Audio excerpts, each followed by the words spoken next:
राजस्थान की शिक्षा जगत में गौटन का नाम अपने आप में अद्भुत है और गौटन में शिक्षा की अलग जगाने के लिए LBS English academy senior secondary school का नाम सर्वोपरि है।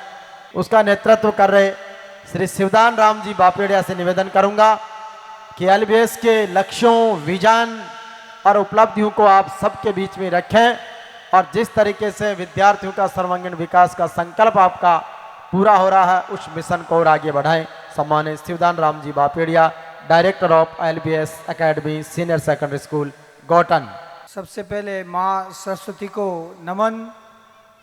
ज्ञान की अधिष्ठात्री देवी माँ सरस्वती के आशीर्वाद से आज हम सब शिक्षा के जगत के अंदर एक बड़ा कीर्तिमान नए प्रतिमानों के छूते हुए काम कर रहे हैं। आज इस प्रोग्राम के अंदर पधारे हुए ऑनरेबल गेस्ट संगीता जी बेनीवाल, राज्य बाल आयोग अध्यक्ष और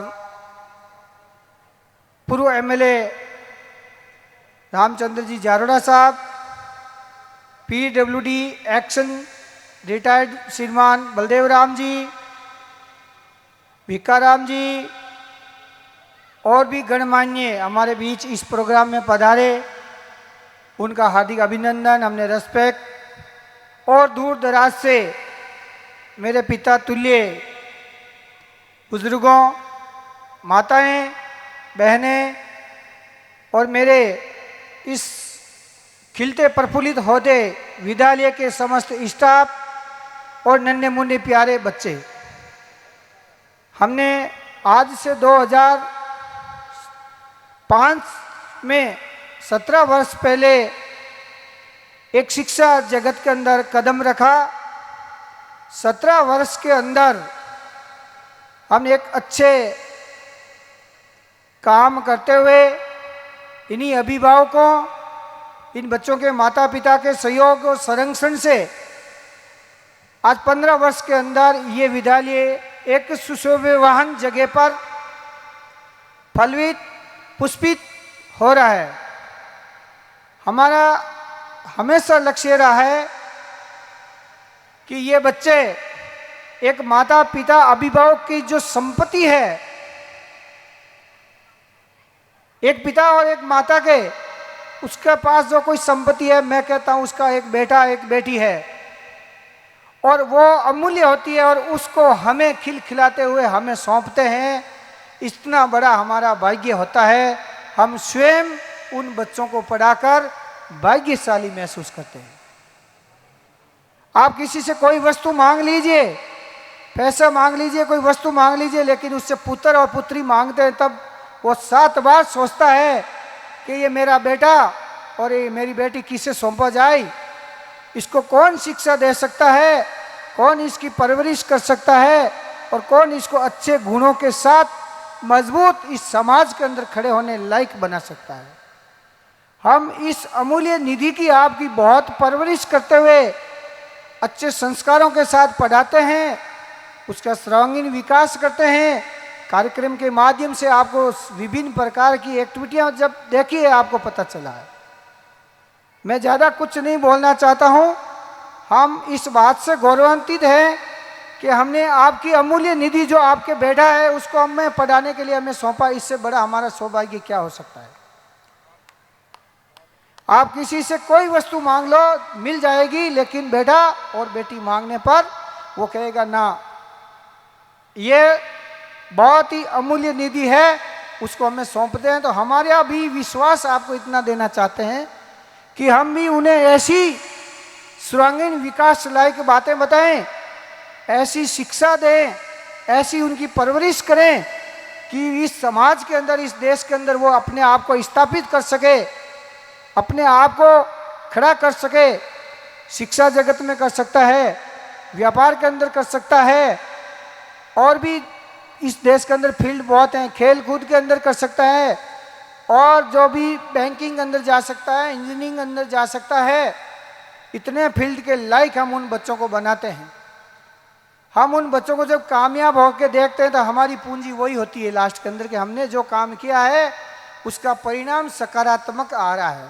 जिस प्रकार एक किसान खेत के अंदर बीज बोता है और 5 दिन 10 दिन बाद जब निकल कर बाहर आता है, उस किसान खुश होता है कि मेरा परिणाम, मेरा मेहनत आज बाहर ज़मीन से निकली है, और काट कर जब तक घर ले जाता है और उसकी पूरी फसल मिलती है। वैसे ही एक बच्चा है, हम उसको पलवित फूलवित करते हुए उसे एक समाज के अंदर कामयाब बनाते हैं। ऐसा हम उद्देश्य लेकर चलते हैं, हम नकल नहीं करते हैं, दिखावा नहीं करते हैं, हम वास्तविक परिणाम की ओर जाते हैं। हम कितना किस बच्चे को क्या दे सकते हैं, मेरी तरफ से पूरी मेहनत उसके ऊपर लगती है। हमारा प्रयास रहता है कि कुछ बच्चे पढ़ाई के अंदर नहीं होनहार होते, वो खेल के अंदर हो सकते हैं, किसी स्पीच और बोलने के अंदर अच्छे हो सकते हैं। हमारे पास ऐसे ऐसे बच्चे हैं पढ़ाई के अंदर टॉप रहे, लेकिन सांस्कृतिक प्रोग्राम में वो भाग नहीं ले सके, घबराहट है उनके अंदर। कभी हम उनको बोलने के लिए बोलते हैं कि भाई आज तुम्हें कुछ बोलना है मंच पर, या किसी व्यक्तियों की काम के लिए जाना है, उनसे बात करके आना है, तो नहीं सर मैं बात करता हुआ शंका करता हूँ। लेकिन कुछ बच्चे ऐसे पढ़ाई में कमज़ोर है, लेकिन उनको फटाक से काम बता दो, अच्छी तरह से वो काम कर देते हैं। इसका मतलब वो समाज में स्थापित हो सकते हैं, समाज के सोशल वर्क वो अच्छा कर सकता है, सोशल वर्क के माध्यम से देश की सेवा कर सकता है, राजनीति में जा सकता है, खेलकूद के अंदर जा सकता है। होनहार विद्यार्थी केवल पढ़ाई से ही नहीं होता है। छोटी सी मैं बात कहकर अपनी बात को पूरा कर रहा हूँ। हमको आपने आपकी अमूल्य निधि सौंपी है, उसके सर्वांगीण विकास के लिए मैं हमेशा तत्पर रहूँगा। उस एक एक कतरा, हमारा परिश्रम का एक एक बूंद खून और पसीने की आपके बच्चों के लिए हम लगाते हैं, उसके विकास के लिए लगाते हैं। हमने हमारी सुख सुविधा पर बहुत ज़्यादा ध्यान नहीं दिया, हमने सबसे पहले बच्चे की सुविधा पर ध्यान दिया। इस विद्यालय के अंदर आप देखते हैं स्वास्थ्य का भी इस प्रकार ध्यान रखा जाता है कि बच्चों को पूरी साल वर्षा संचित छत का जल हम पानी पिलाते हैं, वर्षा जल, इतना स्वच्छ पानी जिससे स्वास्थ्य अच्छा बनता है। एयर कूलेड बिल्डिंग बनाई है हमने, आप भरी गर्मी के अंदर भी हमारे इसके अंदर हवाएं चलती है, इससे इधर घुसती है उधर निकल जाती है। एयर कूलिंग टाइप की बिल्डिंग बनाई हमने। मॉर्निंग के अंदर हमारा 10-11 बजे तक इस छत की ही छाया रहती है, इससे हमारा बिल्डिंग ठंडा रहता है, बच्चा कंफर्टेबल महसूस करता है। अंदर बच्चा बार बार ग्राउंड के अंदर किसी डिस्टर्बेंस के लिए नहीं जाए और दूर टॉयलेट के लिए जाए, 10 मिनट पीरियड खराब नहीं करे। हमने रूम के पीछे सुव्यवस्थित गर्ल्स और बॉयज के लिए क्लास के पीछे साइड में टॉयलेट अंदर ही बनवाए हैं। क्लास से बाहर जाने से वो 10 मिनट अपनी क्लास खराब करता है। टीचर भी उसका वेट करता है कि 4 बच्चे टॉयलेट के लिए गए आए नहीं, मेरा लेसन स्टार्ट करता हूँ, उससे उसके 40 मिनट में से 10 मिनट चले जाते हैं। हमने हर तरफ ध्यान दिया, हर पॉइंट की तरफ ध्यान दिया कि कैसे हम बच्चे को अच्छा बना सकते हैं। हम भीड़ तंत्र की ओर भी नहीं गए कि हम बहुत सारी भीड़ कर ले, कोई बच्चा पढ़े नहीं पढ़े। हम कहते हैं 60% वालों को मैं मेहनत करके 70 दिलाऊंगा, और 70 वाले को मैं 80 दिलाऊंगा, और 80 वाले को मैं 90% दिलाऊंगा, और 90% की उसकी योग्यता है, मैं उसको 90 क्रॉस कराऊंगा। ये हमारा लक्ष्य रहता है। अभी अपने चीफ गेस्ट ऑनरेबल बाल आयोग की अध्यक्ष राज्य मंत्री का दर्जा है, इनसे मैंने बात की। मेरे पास किसानों के, गरीब के, मध्यम वर्ग के बच्चे हैं जिनके गार्जियन मुझे ही समझते हैं कि तुम जानो ये और बच्चा जाने, और हम तो कुछ नहीं कह सकते। कोई ट्यूशन नहीं, 90% बनाने वाले बच्चे अभी मेमेंटो दिए, उनके गार्जियन सामने बैठे हैं। अगर कहीं ट्यूशन किया तो उनके फीस में वापस दे देता हूँ। ट्यूशन मेरी मना है। प्राइवेट के अंदर डालने के बाद ट्यूशन कराते हो, इट मीन्स आपका बच्चे की फीस वो स्कूल वाला गलत ले रहा है। हमें शिकायत करो, सुधारने के लिए हमें बार बार बोल सकते हो, हम कोशिश करेंगे। सीखने की क्षमता बच्चे में एक समान नहीं होती है। आपके खुद के एक बेटा एक बेटी है, क्या बराबर सीखते हैं क्या? वो गर्मी रहते हैं ना, एक होशियार है एक थोड़ा ठीक है। फिर क्लास में भी हमारे ये इस तरह आता, हम प्रयास करते हैं कभी भी। तो इस तरह की हम मेंटेलिटी से काम कर रहे हैं। हमारा उद्देश्य साफ सुथरा है, हम बच्चों को अच्छा पढ़ाना चाहते हैं। हमारा नेटवर्क है जो बहुत ही छोटा नेटवर्क है, मैं केवल 5 गांव से ही बच्चा लाता हूं। केवल 5 गांवों से ही बच्चे इकट्ठे करके मैंने 400 की स्ट्रेंथ से अभी स्कूल चला रहा हूँ। मुझे 700 पर बहुत सुकून है, मैं 800 की इच्छा नहीं है मेरी। जो बच्चे पास होके जाएंगे 50-100 बच्चे एडमिशन मेरे पास आ जाते हैं और मैं खुशहाल होकर पूरी साल बच्चों पर टाइम देते हैं और अच्छी पढ़ाई कराते हैं। 50 गांवों से अगर मैं नेटवर्क बनाऊं तो मेरे पास भी 2000 बच्चे होते हैं।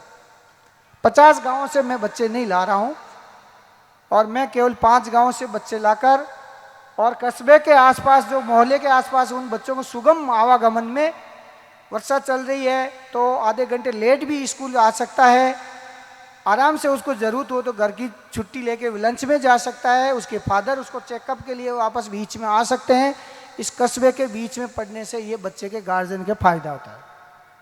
दूर दराज बसों में, गर्मियों में, वर्षा में, सर्दी में बैठना उतरना बहुत रिस्की वर्क है, इसलिए मैं पहले 20-30 गांवों से बच्चा लाता था। इधर मेरे कवासपुरा से, खारिया से, इधर रोल चांदावता से, उधर यहाँ लांबा तक के बच्चे मैं लाता था, लेकिन सही समय पर पहुंचाने में, सर्दी गर्मी की मौसम के अंदर इतने लंबे रूटों को मैनेज करने में हमें अनफीलिंग होता था, मैं प्रॉपर नहीं कर पाया, तो मैं शॉर्टकट रूटों में अपना आनंद से स्कूल चला रहा हूँ। और जो जिन्हें विश्वास किया उनको पूर्ण विश्वास के साथ रिजल्ट दे दे के उनके विश्वास को आगे बढ़ा रहे हैं। हमारा लक्ष्य है हम और अच्छे बच्चों को पढ़ाकर इस संस्थान को कामयाबी की ओर ले जाएंगे। इस संस्था का नाम इस गोटन के अंदर अच्छा नाम से जाए मैसेज।